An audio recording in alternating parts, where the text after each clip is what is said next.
મોટા ભાગના લોકો પોતાનું જીવન વસ્તુઓ પાછળ દોડવામાં વિતાવે છે એવું વિચારીને કે તેમની તેના પર માલિકી છે અને તેમને ખ્યાલ પણ નથી હોતો કે તેઓ જે એકમાત્ર વસ્તુ ખરેખર ધરાવે છે તે ગુમાવી રહ્યા છે. તેઓ પોતાની શક્તિ ખર્ચ કરે છે, પોતાને યાદ અપાવે છે કે જ્યારે તેઓ વધુ માલિક બનશે ત્યારે તેઓ ખુશ થશે. વધુ સંપત્તિ, વધુ સુરક્ષા, વધુ વસ્તુઓ. અને જ્યારે તેઓ આખરે જે ઈચ્છે છે તે મેળવે છે ત્યારે શાંતિ અલ્પજીવી હોય છે. ખૂબ જ ઝડપથી તે ચિંતામાં ફેરવાઈ જાય છે. તેને મેનેજ કરવા, તેનું રક્ષણ કરવા અથવા આગામી ઈચ્છાનો પીછો કરવા વિશે. આ બધી અંધાધૂંધીમાં એક અત્યંત મૂલ્યવાન વસ્તુ ચૂપકેથી ખવાતું જાય છે, તમારું ધ્યાન. અને મોટાભાગના લોકોને ખ્યાલ પણ નથી હોતો કે આવું થઈ રહ્યું છે. તમારું ધ્યાન એટલે કે તમારી ચેતના, તમારી સભાનતા એ તમારી સૌથી મોટી સંપત્તિ છે. હકીકતમાં તે એકમાત્ર વસ્તુ છે જે તમે ખરેખર ધરાવો છો. તેને પૈસા, કાગળકામ કે મંજૂરીની જરૂર નથી, છતાં તે તમારા સમગ્ર જીવનની ગુણવત્તા નક્કી કરે છે. મુખ્ય પ્રવાહની વાર્તાઓ ભાગ્યે જ આ સત્ય વિશે બોલે છે. તમારું ધ્યાન એ તમારો સૌથી કિંમતી ખજાનો છે અને તે એકમાત્ર વસ્તુ છે જે સંપૂર્ણપણે તમારા નિયંત્રણમાં છે. જ્યાં સુધી તમે તેમને પરવાનગી ન આપો ત્યાં સુધી બીજું કોઈ તેને નિયંત્રિત કરી શકતું નથી. તો ધ્યાન ખરેખર શું છે?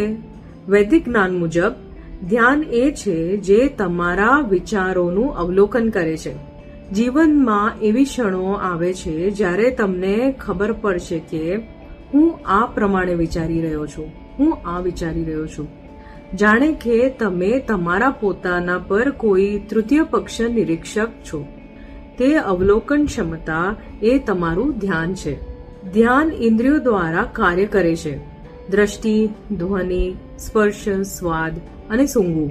જ્યાં પણ તમારી ઇન્દ્રિયો કાર્યરત હોય છે ત્યાં જ તમારું ધ્યાન વહે છે અથવા તે જ દિશામાં તમારું ધ્યાન વહે છે. આ જ કારણ છે કે તમે શૈક્ષણિક સૂત્રો ભૂલી શકો છો, પરંતુ તમે ક્યારેય ભૂલશો નહીં કે કોઈ સ્થળ તમને કેવું લાગ્યું અથવા કોઈ ગીત તરત જ કેવી યાદોને પાછું લાવે છે. હવે સંપત્તિ એવી વસ્તુ છે જેનો ઉપયોગ સમજદારીપૂર્વક કરવામાં આવે ત્યારે તેનું મૂલ્ય વધે છે અને દુરુપયોગ થાય ત્યારે તે ઘટે છે. તમારું ધ્યાન બરાબર એ જ રીતે કાર્ય કરે છે. જ્યારે તમે તમારું ધ્યાન સભાનપણે અને યોગ્ય રીતે રોકાણ કરો છો ત્યારે તે વધે છે. તમને ઉર્જા, સ્પષ્ટતા, મનની હાજરી, ઇન્દ્રિયોની શુદ્ધતા, ભાવનાત્મક સ્થિરતા અને મજબૂત નર્વસ સિસ્ટમ મળે છે. પરંતુ જ્યારે ધ્યાન વેડફાય છે, જેમ આપણે આજે સામાન્ય રીતે જોઈએ છીએ, તે લોકોને થાકેલા, વિખરાયેલા અને માનસિક રીતે ખર્ચાઈ ગયેલા બનાવે છે. ધ્યાન શા માટે આટલું મહત્વનું છે?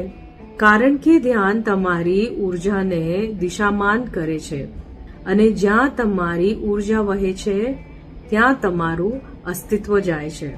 જ્યારે તમે તમારું ધ્યાન ઉત્થાન, કુદરતી અને ઉચ્ચ સિદ્ધાંતો પર મૂકો છો ત્યારે તમારી ઈચ્છા શક્તિ મજબૂત થાય છે, તમારી સ્પષ્ટતા સુધરે છે અને જીવન વધુ સ્થિર અને અર્થપૂર્ણ બને છે. શારીરિક, માનસિક અને ભાવનાત્મક સુખાકારી કુદરતી રીતે અનુસરે છે.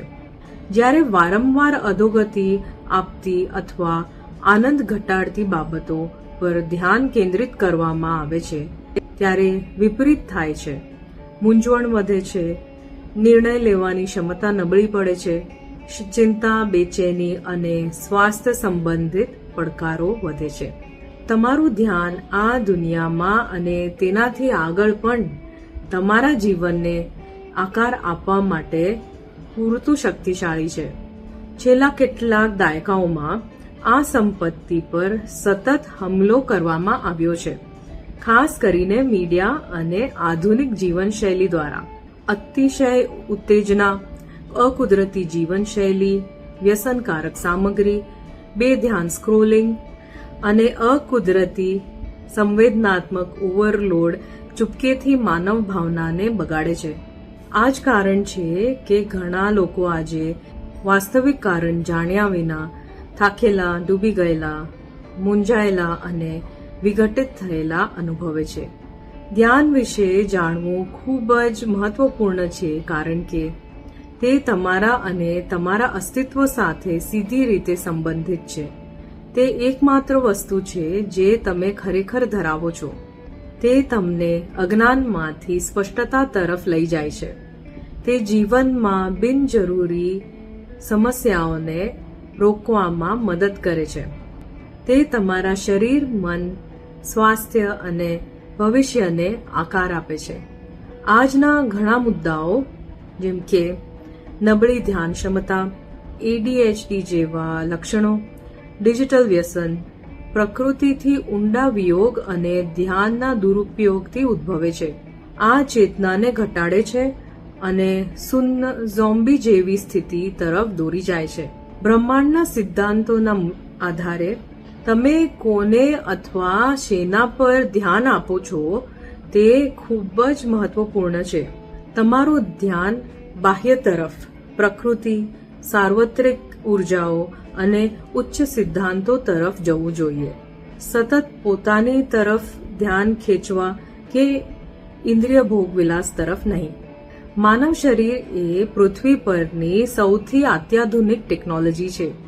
તે એક ઇલેક્ટ્રોજૈવિક મશીન છે જે આપણને વાસ્તવિક શાંતિ, સુખ, શ્રેષ્ઠ બુદ્ધિ, સાચી સમજણનો અનુભવ કરાવવાની ક્ષમતા રાખે છે. તે જીવોને તત્વો સાથે ક્રિયાપ્રતિક્રિયા કરવાની અને આખરે ઉચ્ચ, વધુ પીડામુક્ત અસ્તિત્વની સ્થિતિમાં વિકસિત થવાની મંજૂરી આપી શકે છે. શરીરના સાધન અને ધ્યાનની સંપત્તિનો ઉપયોગ કરીને આપણે પોતાના માટે વધુ ખુશ અને વિકસિત અનુભવ પ્રગટ કરી શકીએ છીએ.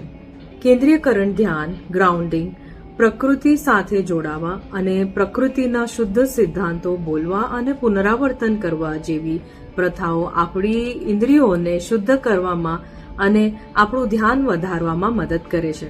જો તમે તમારું ધ્યાન કેવી રીતે વધારવું અને તમારી સુખાકારી કેવી રીતે સુધારવી તે શીખવા માંગતા હો તો અંકિતાના સેશન્સમાં જરૂર જોઈન કરજો.